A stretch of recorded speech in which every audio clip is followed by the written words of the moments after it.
Assalamualaikum dan salam sejahtera, bersama saya Nurzi Pak Wancik dalam Istimewa Ma'al Hijrah Majalah 3. Mengunjungi Baitul Haram dan mengerjakan ibadah haji antara tuntutan yang diwajibkan ke atas setiap orang Islam yang mampu. Namun bagi sesetengah orang, hanya akan menyempurnakan rukun Islam yang kelima ini apabila betul-betul bersedia daripada pelbagai aspek, terutamanya rohaniah. Ini catatan perjalanan saya dan Aidit Marcello bersama kru Majalah 3, Abdul Aziz Hassan dan Abdul Halim Sulaiman. Catatan perjalanan kerja dan ibadah haji kami untuk kita kongsi bersama. Allahu Akbar,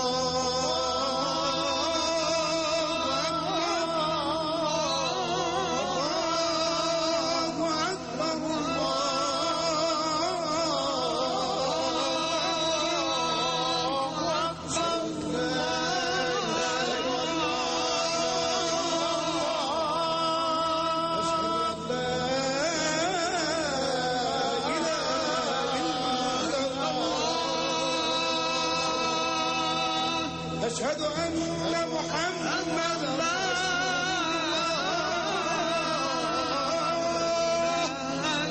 أشهد أن محمد Sebuah rumah tua menjadi paksi, tempat mengadu serta kiblat jutaan umat Islam kepada Yang Maha Pencipta. Sebuah lembah bersejarah antara Bukit Safa dan Marwah, medan yang menjadi penentu hidup atau mati kepada seorang ibu serta anaknya Ismail.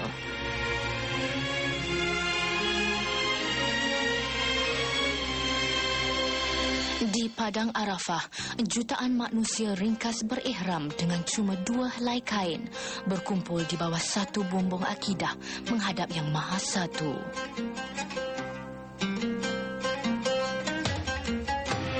Inilah ibadat haji.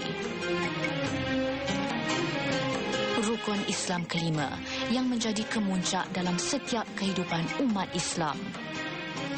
Di sinilah lautan manusia dari segala pelosok bumi datang menadah tangan, memohon keampunan di atas dosa dan ketelanjuran yang lalu. Di sinilah Yang Maha Pengampun turun ke langit dunia, mendengar sendiri rintihan tetamunya yang bergelar Jemaah Haji.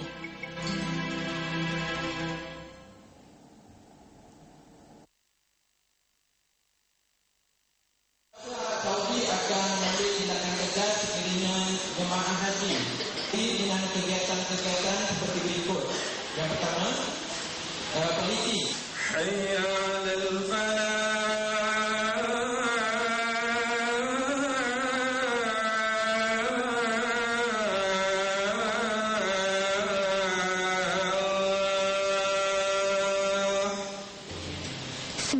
Disember 2006, tarikh yang tak mungkin kami lupakan sebagai sepasang suami isteri, juga sebagai seorang Muslim. Ketika ini, melihat kepada kumpulan jemaah yang bakal berlepas bersama-sama, raut wajah yang dimamah usia dan pengalaman hidup, cetek sungguh kami rasakan ibadah dan persediaan kami setakat ini.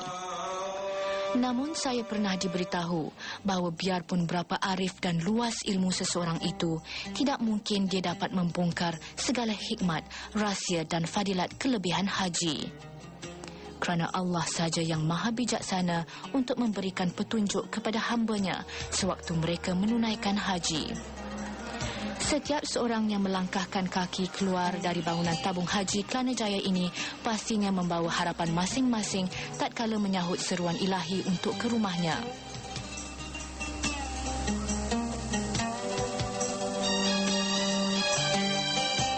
Ini tugasan kami untuk merakam perjalanan ibadah haji atas jemputan Kerajaan Arab Saudi serta dengan kerjasama Lembaga Tabung Haji dan Malaysia Airlines. Pelbagai macam emosi dan perasaan bermain di hati dan fikiran kerana tugasan yang dipikul cukup berat. Ramai yang kami kenali mengumpul duit hampir sepanjang hayat mereka sebelum dapat menunaikan rukun Islam yang kelima ini. Juga ramai yang pernah berkata seseorang itu harus menunaikan haji hanya apabila sudah benar-benar bersedia. Disebabkan ibadah dan tugasan atas jemputan Kerajaan Arab Saudi, kru Majalah 3 mengembara dengan menggunakan pasport antarabangsa. Ini juga bermakna perjalanan kami pada satu-satu masa akan terpisah daripada jemaah haji Malaysia. Perjalanan jemaah haji bermula dengan pesawat Boeing 747 penerbangan Malaysia yang disewa khas oleh Lembaga Tabung Haji. Nombor ya, tapi di belakang. Bumi Malaysia sudah kami tinggalkan. Penerbangan hari ini membawa 380 orang jemaah haji. Penerbangan kali ini dikemudi Kapten Mustazah Haji Asli serta Kapten Abdul Rahim Harun. Juruterbangnya sudah beberapa tahun berpengalaman mengendalikan penerbangan haji Malaysia dari Kuala Lumpur ke Jeddah. Kini, kami berada 38,000 kaki dari paras bumi di atas ruang udara India. Perkhidmatan yang disediakan dalam pesawat haji penerbangan Malaysia agak berbeza daripada pesawat komersialnya.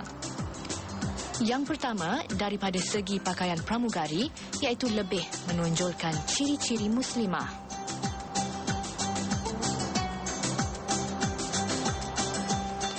Dan paling menyerlah adalah keprihatinan setiap kru kepada keperluan jemaah haji.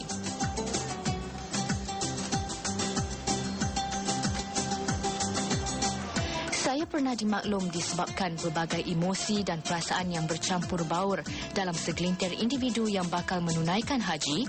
Kadangkala kata-kata semangat serta sokongan yang diberi anak-anak kapal amat penting.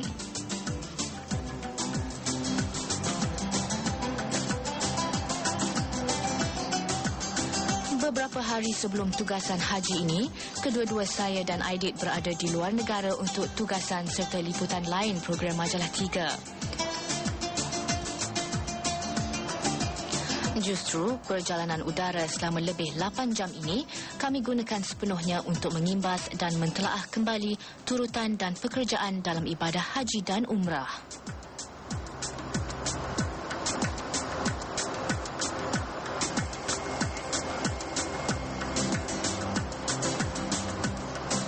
Selain itu, kami turut mengambil peluang meninjau sekitar pesawat untuk melihat apa yang dilakukan jemaah haji lain. Kebanyakan mereka mengambil peluang untuk beristirahat sebelum memulakan kerja-kerja ibadah apabila tiba nanti. Kami juga terserempak dengan pakar motivasi terkenal, Datuk Dr. Fadilah Kamsah, yang turut memberi nasihat serta beberapa tips selaku pasangan muda yang baru pertama kali bakal menunaikan haji.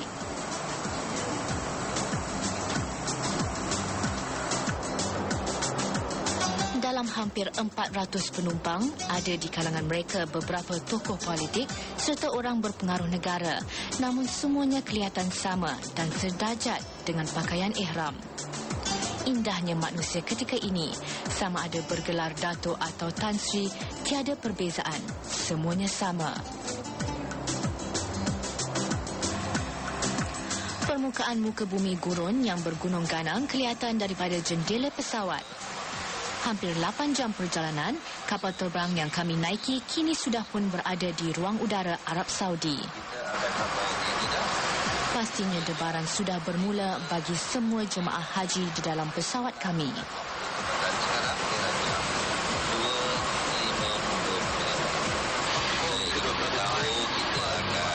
Sampai di Bintan pada jam 3.16 petang, iaitu 11 minit dari sekarang. Dari 38,000 kaki, pesawat mula mendaki turun. Awan tebal mula merempuh pesawat, menandakan paras penerbangan kami semakin rendah. Debaran sekali lagi semakin terasa. Walaupun ruang udara agak sibuk di musim haji, namun pendaratan kami dijangka tanpa sebarang penangguhan.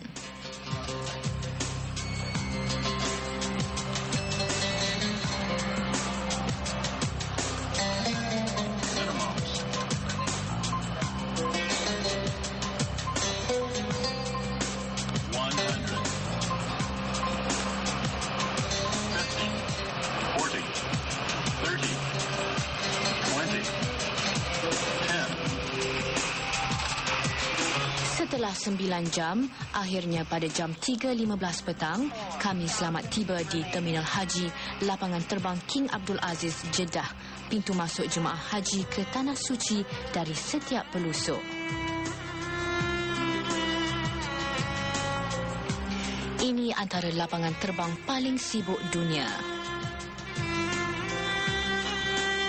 Tetapi kesibukannya cuma setahun sekali kerana ia dibuka hanya pada musim haji. Pada waktu-waktu puncak, kapal terbang dikatakan berlepas dan mendarat setiap 3 hingga 5 minit. Ketika ini, saya teringat kisah-kisah yang diceritakan nenek semasa kecil dahulu mengenai pengembaraan jemaah haji melalui kapal laut. Malah dalam surah Al-Hajj juga, Allah berfirman, dan serulah manusia untuk mengerjakan haji. Nescaya mereka datang kepadamu dengan berjalan kaki atau mengenderai setiap unta yang kurus. Mereka datang dari segenap penjuru yang jauh. Tatkala melangkah keluar pesawat, kami hanya mampu berdoa agar Allah lah yang menjadi teman baik perjalanan ini, agar Dia juga memudahkan dan menyempurnakan ibadah kami yang serba jahil ini.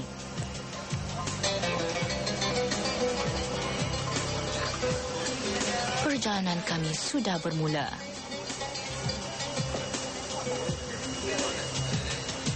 Kami meninggalkan lapangan terbang King Abdul Aziz dengan hati penuh berkobar. Dari sini jugalah perjalanan kami dengan jemaah haji Malaysia mula terpisah.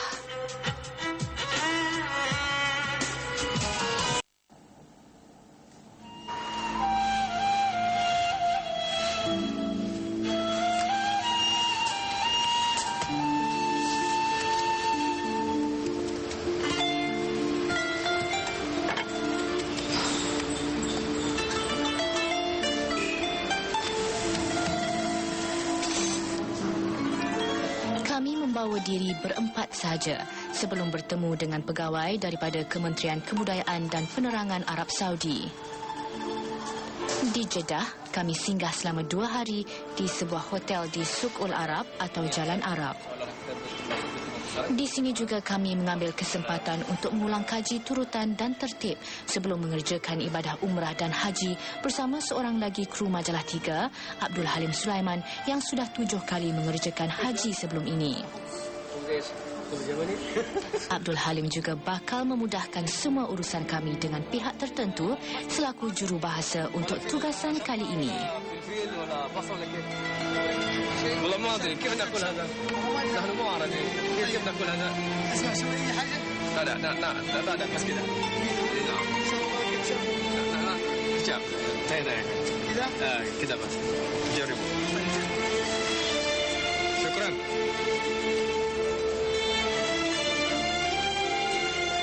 Destinasi pertama kami kelak untuk ke Madinah Al-Munawwarah untuk ke Masjid Nabawi. Kesempatan menginap di Suqul Arab atau lebih terkenal dengan nama Corniche kami gunakan untuk membeli belah. Teruja ingin memakai pakaian kemas dan cantik tatkala menziarahi Rasulullah SAW.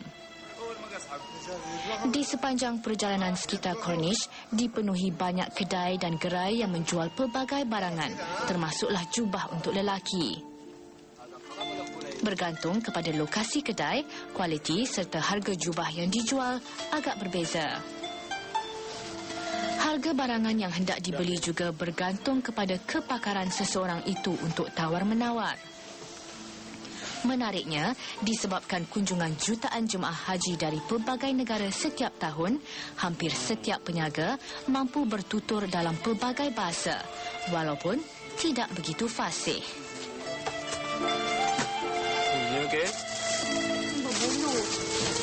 Tak elok ni. Oh, besar. Tengoklah saya.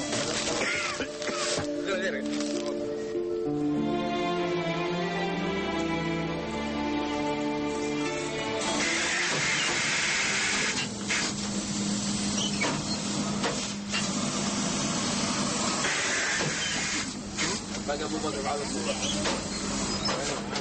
Kedai Dobi di Jeddah juga adalah antara perniagaan tersibuk ketika musim haji, walaupun jaraknya lebih 50 km dari kota Mekah, iaitu mengambil masa lebih kurang sejam perjalanan.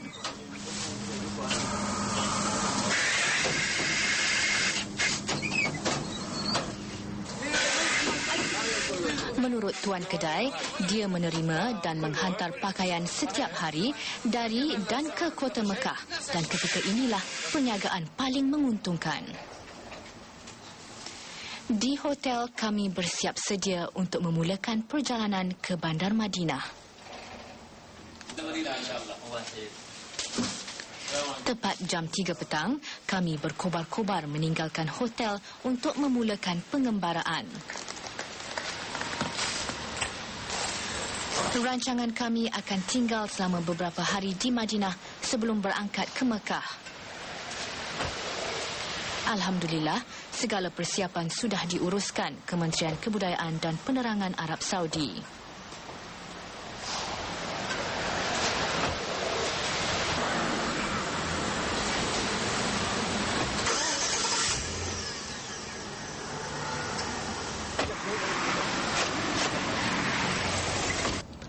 Ketika musim haji, ibu pejabat kementerian berkenaan di Jeddah paling sibuk menguruskan ratusan media dari seluruh dunia yang datang untuk membuat liputan sama ada melalui permintaan organisasi media itu sendiri ataupun melalui jemputan kerajaan Arab Saudi.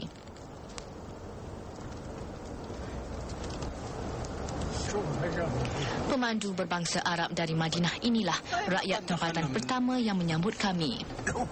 Usia Abu Husin sudah menjangkau 70 tahun. Walaupun telah pencen, pemandu sambilan musim haji untuk media antarabangsa ini seperti pemandu-pemandu lain mampu menerima allowance 3 kali ganda ketika musim ini.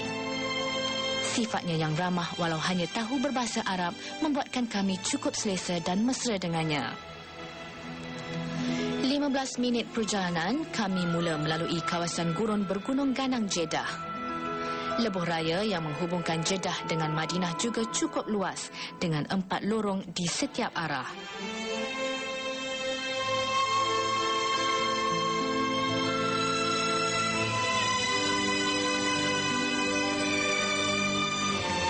Apabila hampir masuk waktu maghrib, kami melihat banyak kenderaan yang membawa jemaah haji dari pelbagai negara bergerak di arah bertentangan menuju Mekah Al-Mukarramah. Kami difahamkan Abu Husin ketika ini pergerakan trafik masih lancar, tetapi keadaan akan mula sesak apabila hampir dengan hari wukuf kelak.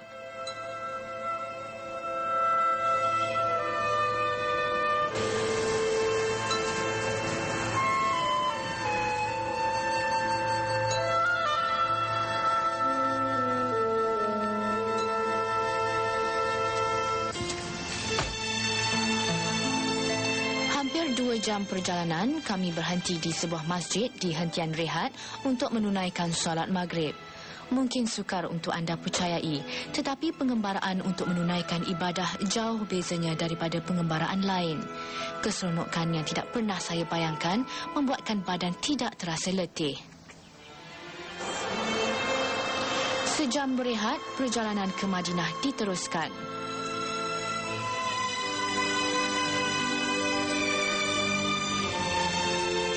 Tidak lama, pemandangan kelam padang pasir di waktu malam bertukar wajah. Kami sudah hampir tiba. Nah, itu dia, beberapa ratus meter di hadapan kami, Masjid Nabawi. Alangkah gembira rasa hati disambut dengan pandangan rumah Allah dan Masjid Nabi junjungan yang sangat kami rindui.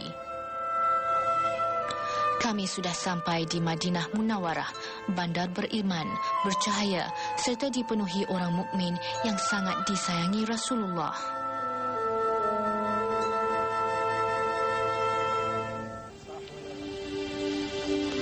Hanya Tuhan saja yang mengetahui perasaan kami ketika menjejakkan kaki buat pertama kali di Madinah.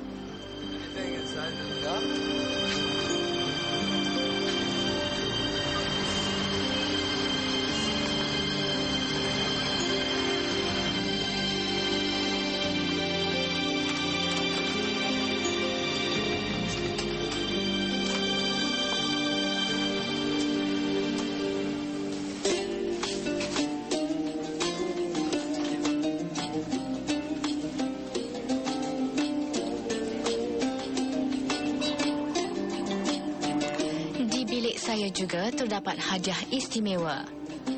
Pandangan terus ke Masjid Nabawi dan Kubah Hijau yang di bawahnya terdapat makam Rasulullah.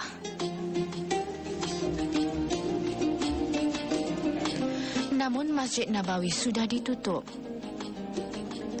Kami hanya mampu menunggu hari esok dengan perasaan penuh tidak sabar.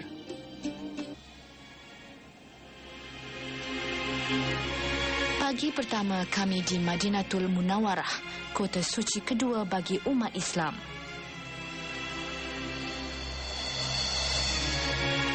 Menurut sejarah, Nabi junjungan Rasulullah SAW berhijrah ke Madinah. Dahulunya dikenali sebagai Yathrib, setelah baginda menjadi rasul selama 13 tahun pada usia 53 tahun.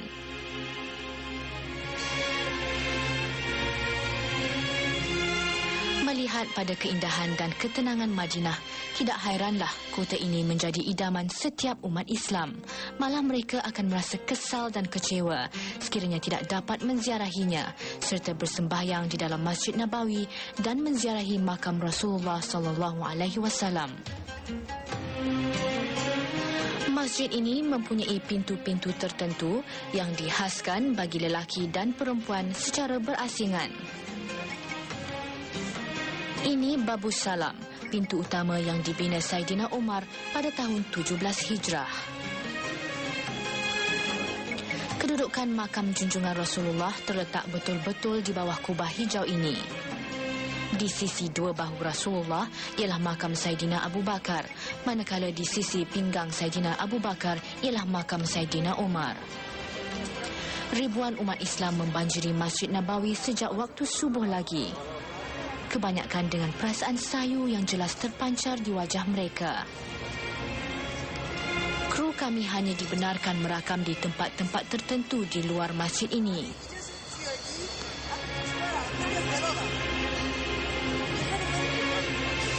Sebelum meninjau perkarangan masjid ini, saya berkesempatan menziarahi makam Rasulullah serta sembahyang sunat di Raudah, tempat di antara rumah Nabi Muhammad serta mimbar masjid yang dipercayai sebagai salah satu taman syurga. Hanya selepas 3 jam menunggu giliran dan beratur, barulah hajat saya masuk ke Raudah tertunai. Jika boleh saya katakan, keadaan di dalamnya terlalu istimewa yang tidak mampu digambarkan dengan kata-kata. Jika kita mempelajari dan mengetahui sejarah hidup serta perjuangan Nabi Muhammad SAW, nescaya tidak mustahil kita akan menitiskan air mata, terharu dengan pengorbanannya dan sedih juga dengan segala macam ujian, dugaan dan cacian yang ditempuhi baginda. عليه الصلاة والسلام يجب علينا أن نعتقد بأن النبي عليه الصلاة والسلام يرد علينا مباشرة. Tinjauan sekitar masjid memperlihatkan kepelbagaian umat Islam yang berada di Madinah. Tidak kurang juga yang datang berkumpulan dengan diketuai mutawif atau pembimbing masing-masing.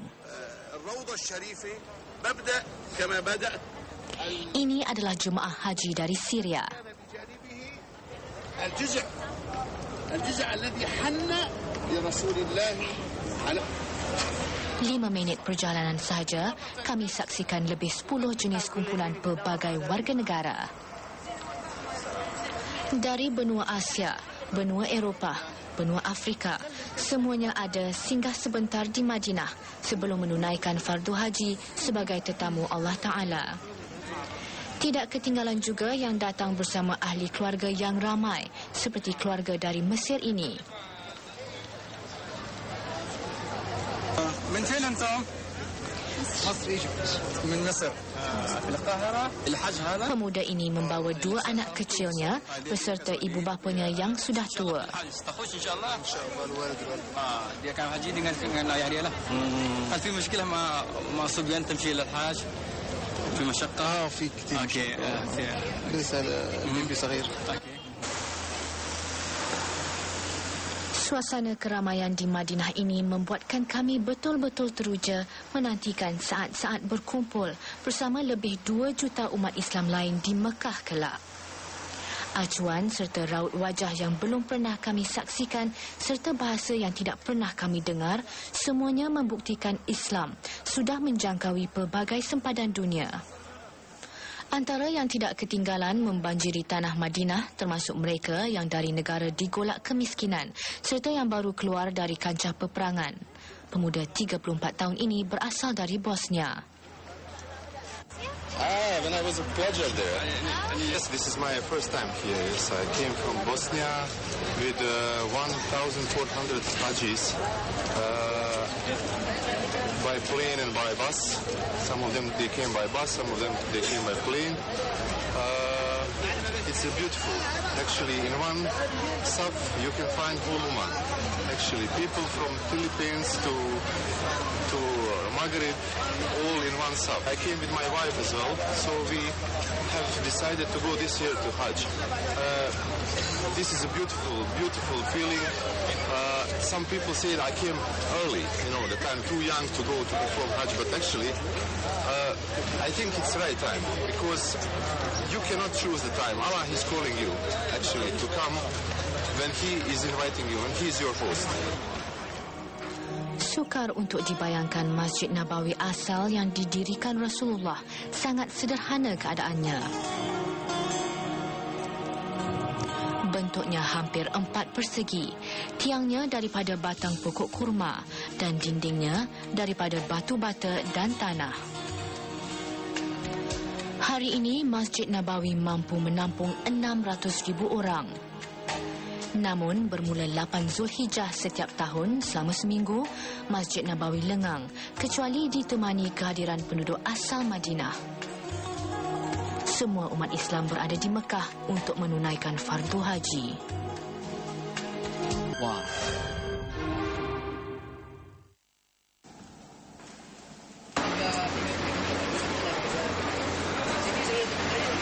Kebetulan pada hari kedua kami di Madinah, kumpulan terakhir Jemaah Haji Malaysia berangkat ke kota Mekah.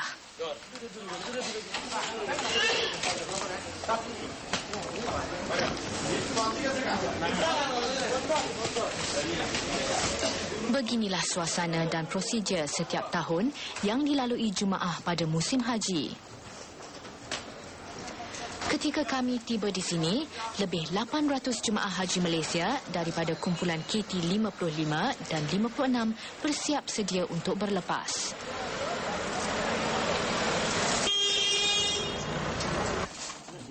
Di bilik hotel ini, beberapa orang jemaah haji lelaki telah mula mengenakan kain ihram masing-masing.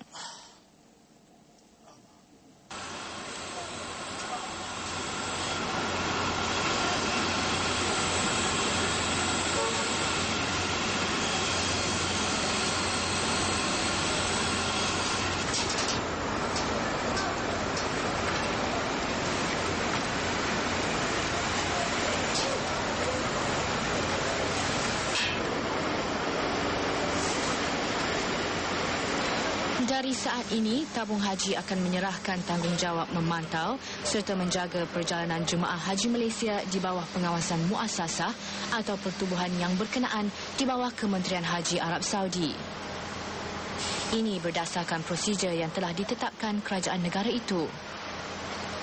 Sejarah serta budaya pelayanan jemaah haji ini bermula sejak sebelum zaman Nabi Muhammad lagi.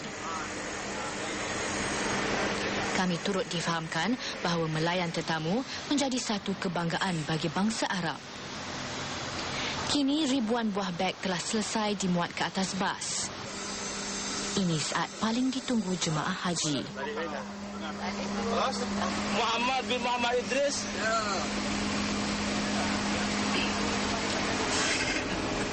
Matnur bin Muhammad. Matnur bin Muhammad. Angkat tangan ya, minta tolong.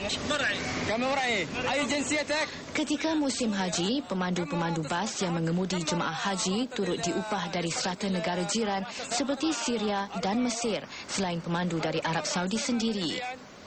Pemandu ini berasal dari Syria dan telah 4 kali berpeluang memandu jemaah haji.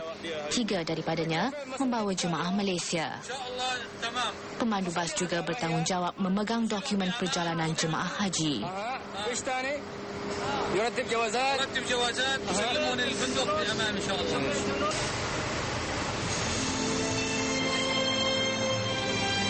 Ketika di Tanah Haram dan dalam perjalanan kita untuk mengerjakan ibadah haji, banyak pengorbanan yang dilakukan. Antaranya berpisah sementara dengan ahli keluarga tercinta. Jadi sukar bagi kami untuk tidak membayangkan jemaah daripada kalangan warga tua seperti juga ibu bapa kami. Kegembiraan yang terpancar pada wajah setiap seorang yang akhirnya dapat berada di Tanah Suci untuk menunaikan umrah dan haji sememangnya tidak ternilai. Kebanyakan mereka memang terpaksa bekerja keras untuk mengumpul wang pencarian sebelum dapat menjejakkan kaki ke sini.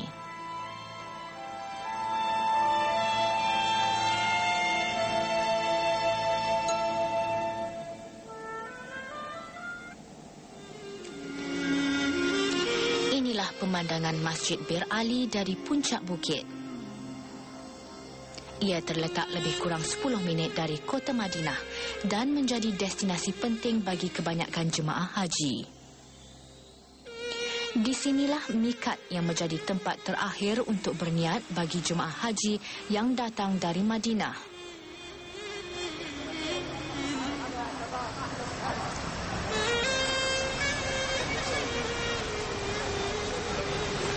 Segala kelengkapan haji seperti kain ihram dijual di sini.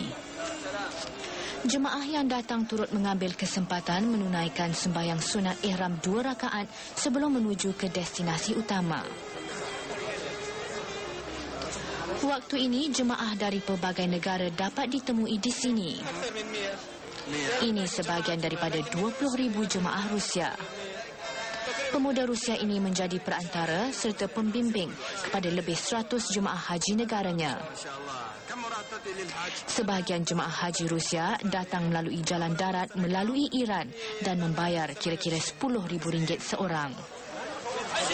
Di masjid ini berpuluh-puluh kumpulan seperti dari negara Maghribi ini datang untuk berniat ihram dengan membawa bendera negara masing-masing. Haji KT 55 minta naik bas nombor 5, nombor 6, nombor 7, nombor 8, nombor 10 dan nombor 9, nombor 4. Diminta naik bas masing-masing. Jangan lupa berniat ihram sama ada tuan-tuan dan puan mengerjakan haji ifrad ataupun haji tamatur.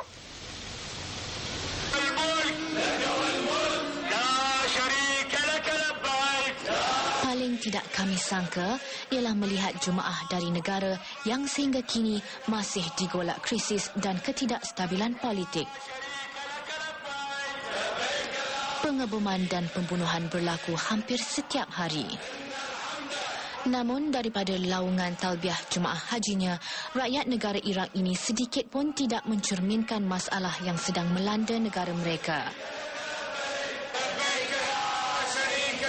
Pastinya, jurang yang kononnya menjadi pemisah puak Syiah dan Sunni langsung tidak menjadi penghalang bagi keduanya untuk bersama bagi tujuan yang satu.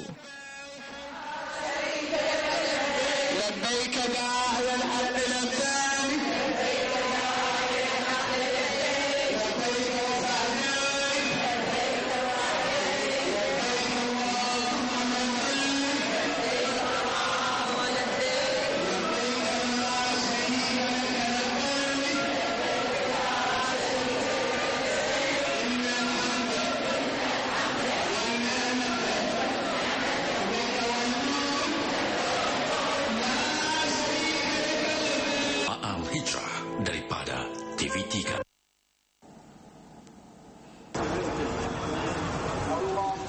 7 hari menjelang hari Arafah, masih tinggal sehari kami berada di kota Madinah.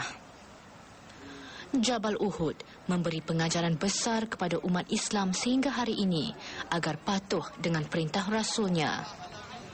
Di sinilah ramai para sahabat Rasulullah gugur syahid, termasuk bapa saudaranya Saidina Hamzah.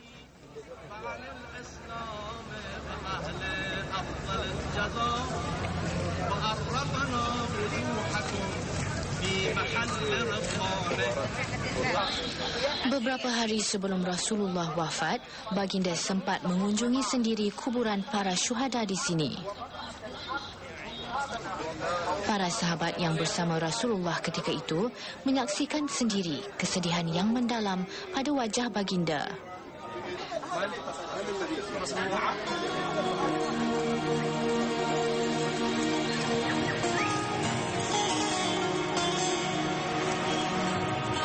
Tidak jauh dari medan Uhud terletak Masjid Qiblatain atau Masjid Dua Kiblat. Masjid di mana diperturunkan wahyu kepada Rasulullah agar bertukar kiblat menghadap Masjidil Haram daripada Baitul Maqdis. Inilah titik permulaan penting bagi umat Islam yang kini tidak lagi berkongsi kiblat dengan agama lain.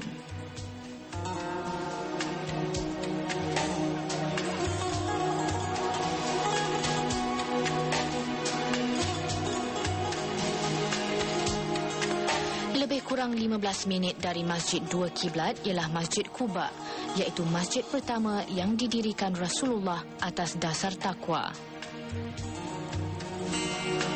Ia juga masjid pertama yang dibina Rasulullah ketika dalam perjalanan hijrah ke Madinah.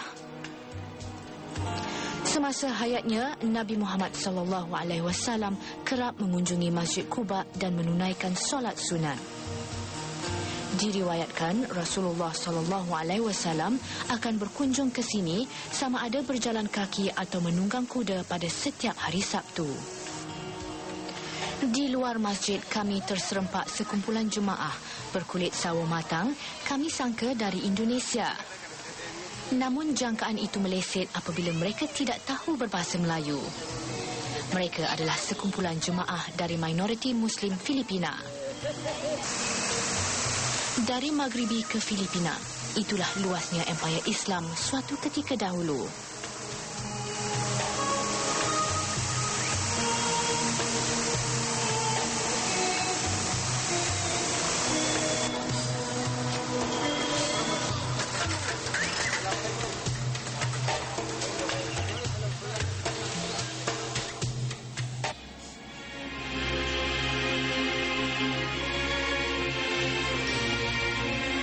Esok kami akan meninggalkan kota Madinah Al-Munawwarah.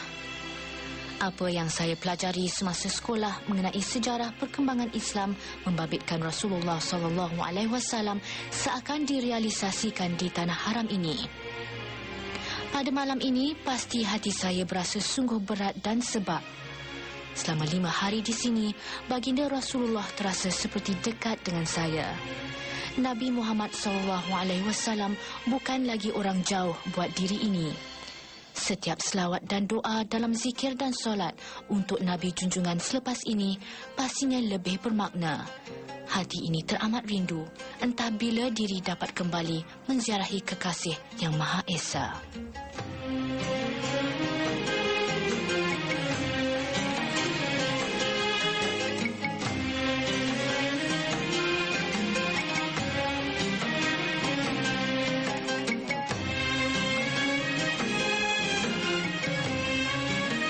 Ahad 24 Disember 2006, 6 hari sebelum wukuf.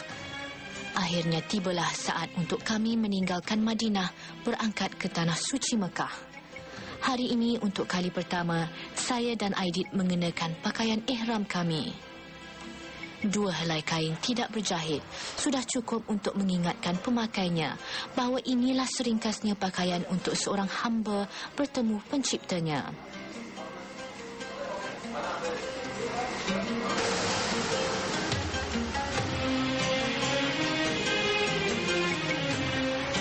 Setelah selesai urusan hotel, destinasi seterusnya ke Masjid Bir Ali, mikat untuk kami berniat umrah.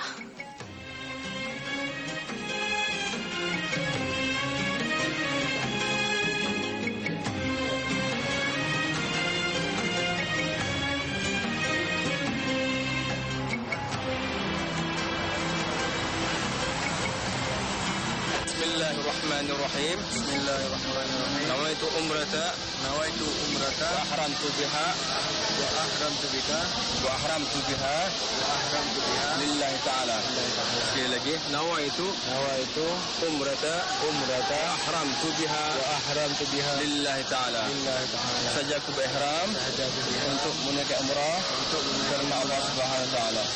Bismillahirrahmanirrahim. Labbaik Allahumma labbaik. Labbaik la syarika lak labbaik.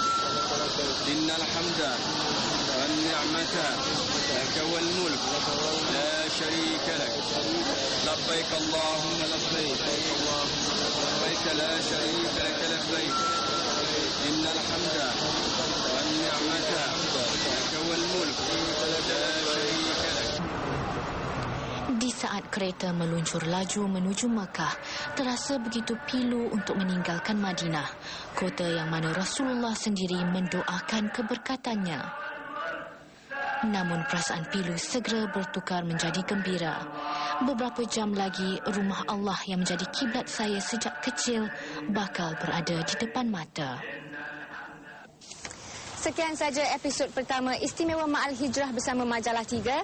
Jangan lupa saksikan minggu depan Hari Kemuncak Wukuf di Padang Arafah.